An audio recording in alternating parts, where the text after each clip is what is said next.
On top of the Minnesota Vikings announcing that they filled the 90th man rooster spot with former Iowa and Broncos tight end Sean Bayer, the Vikings also announced that 2 players will be starting training camp on the physically unable to perform list, aka the PUP list.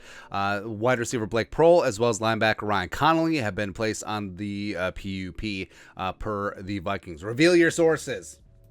Now, a quick explanation of the physically unable to perform list, the PUP list. This is from Ramblin' Rams blog. During training camp and the preseason, a player can be placed on the PUP list at any time without penalty, which means team can add players back to their rooster at any time. A player on the PUP list can't practice until being cleared by a team's medical staff, but may participate in team meetings and use team training and medical facilities. The rules differ for any player that is placed on the PUP list at the start of the season. Those players must remain on for a minimum of 4 games before they can be added to the active roster. Prior to this year's rule change, players could not be reinstated from the PUP until 6 weeks had passed. And they quietly changed the rules on the PUP list. I think teams will be more inclined to have players coming back from injury, which both Blake Proehl as well as Ryan Connelly are, starting on the PUP list for the season and then going back from there. Because before, it was they had to mix 6 games and then they had to be practicing 2 to 3 weeks. So it was an extended period of time that players would be out, even though they would be able to return.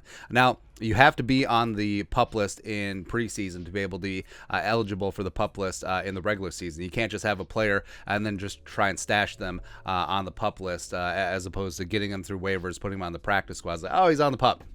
Yeah, whatever. That doesn't work. Also, if you're on the PUP list at the start of the regular season, you do not count against the 53-man roster. But as of right now, I mean, the 90-man roster is what it is. So it's not like you're going to be offsetting players from there. And Blake Proehl tore his ACL last training camp on August 12th. And I do have high hopes for him. UDFA coming out of East Carolina. I like his game a lot. He also has a voice of an angel.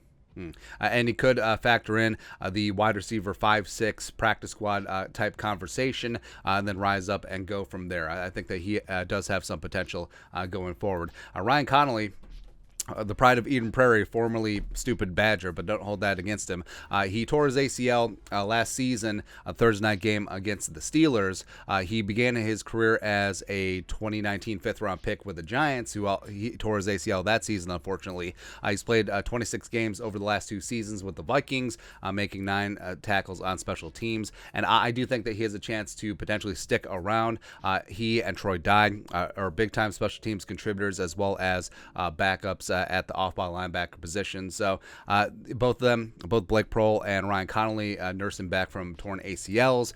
So it is smart that the team is taking them very slowly, very precautiously with them. Make sure that they're good to go, get cleared by training staff, and then go out and get after it, man. But that's it. Vikings start out wide receiver Blake Proehl and linebacker Ryan Connelly on the physically unable to perform list. Let us know your thoughts and our thoughts in the comment section below. Subscribe for daily Vikings takes. Want to support the work? Put a little something in the Venmo. But till next time, Skull Production Value.